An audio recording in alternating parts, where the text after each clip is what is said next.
In Mark 8:34 through 9:1, Mark recorded Jesus' exhortation to the disciples and to the crowd that if any of them would be his follower, they must deny themselves and take up their cross and follow him.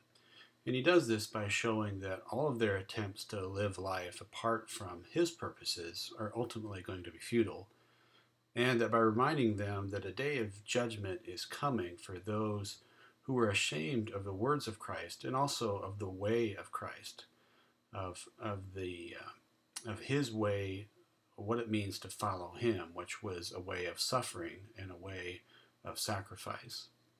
And I think Mark records this passage so that his readers, remember his readers were probably Christians in the area of Rome that were under persecution. I think he does this so that they would not be discouraged by the opposition that they were facing, but instead that they would give themselves fully to Christ and to the advancement of the gospel, even if it might mean that it would cost them everything. And then in the next passage about the transfiguration, in 9:2 through 13, Mark records how Jesus was transfigured on the mountain before Peter and James and John, in which his full glory was revealed, even if just for a brief moment.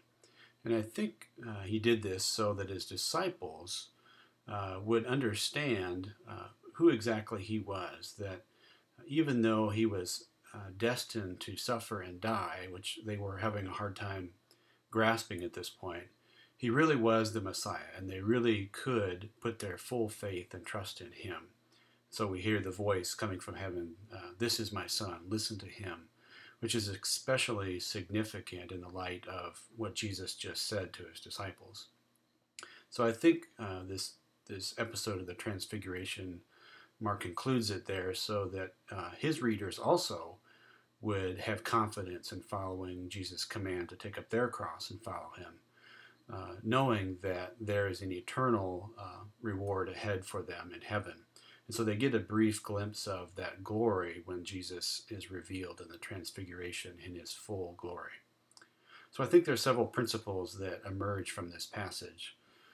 First of all, Jesus and the advancement of his kingdom through the spread of the gospel is really the only thing that's truly worth giving ourselves fully for. So we need to order all aspects of our lives around that central purpose. Another principle I think emerges from this passage is that we need to be willing to take risks with our time, with our money, and even our lives so that God's kingdom will advance. And when you think about it, it isn't really a risk at all. It's really just a wise investment of our time, our money, and our resources. It may seem that way from our perspective, but in the perspective of eternity, it's really not a risky thing at all to do. And the last principle I think that comes from this passage is that following Jesus never was meant to be easy or popular, but in the end, that eternal weight of glory that waits for us on the other side makes it far worth it. So here are some discussion questions that I think will help you in your groups as you wrestle with this week's passage. First one is, how does Jesus' call to take up your cross and follow him make you feel? Scared, excited, confused, guilty? I think it's good for your group to kind of feel the weight of that statement, which certainly to the disciples wasn't something that brought them great comfort. Remember, the cross for them was not a religious symbol that hangs from a keychain. It was a symbol of death, and a rather gruesome and painful death at that. So even though it's not likely that many of us will be called to make that kind of sacrifice for Christ, I think certainly this passage is calling all of us to deny ourselves. In other words, not put yourself first, but follow Jesus in a way that's all in for the gospel and all in for him. And this passage, Jesus is telling his disciple and the crowd that following him is not going to be easy, and it's not necessarily going to result in a better life. In fact, it probably is going to make things harder, not easier. And as we see, as Jesus is turning at this point in the gospel towards the cross, and each step takes him closer and closer to that, we see how things get more difficult for him and for the disciples. So I think the message here is that the road that Jesus is traveling on is one that requires self-sacrifice and death to self. And Jesus is calling his disciples clearly to join him on that path. The truth is that many of us are reluctant to follow Jesus with this kind of a commitment because we're afraid. We're afraid that if we commit to that, Jesus is going to, quote, ruin our life, and that he'll ask us to do something crazy like go be a missionary in Africa or something. But the reality is that nothing could be safer than following Jesus wholeheartedly in this kind of fashion. And I think that's what Jesus is trying to get his followers to see, is that following, that in the long run, surrender to him and to his purposes is really the safest thing, safest place that they could be. So continuing to cling to our own agenda and our own priorities is actually the riskiest thing that we can do. The other question, the second question, is what barriers keep you from following Jesus with this kind of total commitment that he's calling us to? And how can you help each other do this? So I think we need to reflect on what's keeping us from a wholehearted following of Jesus. What is it that is a barrier to us?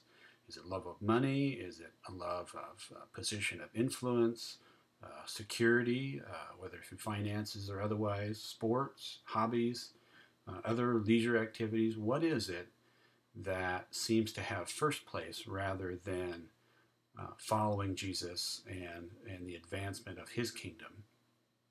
Of course, none of the things that I've mentioned there are evil in and of themselves, but to the extent that they grab our heart and our affection more than God does, that's a warning sign that we need to look at. So then that prompts us to ask some hard questions. And one such hard question is the next one that I've given you is Jesus' call to sacrifice reflected by how much time and money you give the church and for the advancement of the gospel? If not, why? What will you do to change this? So many of you that were at the members banquet, you heard Troy talk about all the great ministry opportunities that are before our church family. You also heard how in almost every case, money is the thing that keeps us from fully engaging with those opportunities in a way that we think God would want us to do. So I think this is a good time to ask the question about money. Let's just have a frank discussion in your groups about, well, how much are you giving? At least in terms of percentage. I think it'd be better to speak of it in that way. But have a frank conversation about how does your giving reflect your priority for the gospel and for the things of Christ. It's not going to be a comfortable conversation, but I think it's one that we need to be having on a more regular basis. So here's an opportunity to do that. Now, certainly money is not the only thing that Jesus is calling us to here, or calling us to potentially give up. I think his call to take up the cross and to follow him certainly involves all aspects of our lives. But in our culture, in our time, money is a huge one. And for many of us, money is the thing that we're not willing to let go of to follow Christ with wholeheartedness. So let's let this call of Jesus kind of sink in and not gloss over it too quickly. I think we all, in one way or another, need to wrestle with what this call really should mean for us, and are we really following Jesus with that same kind of commitment?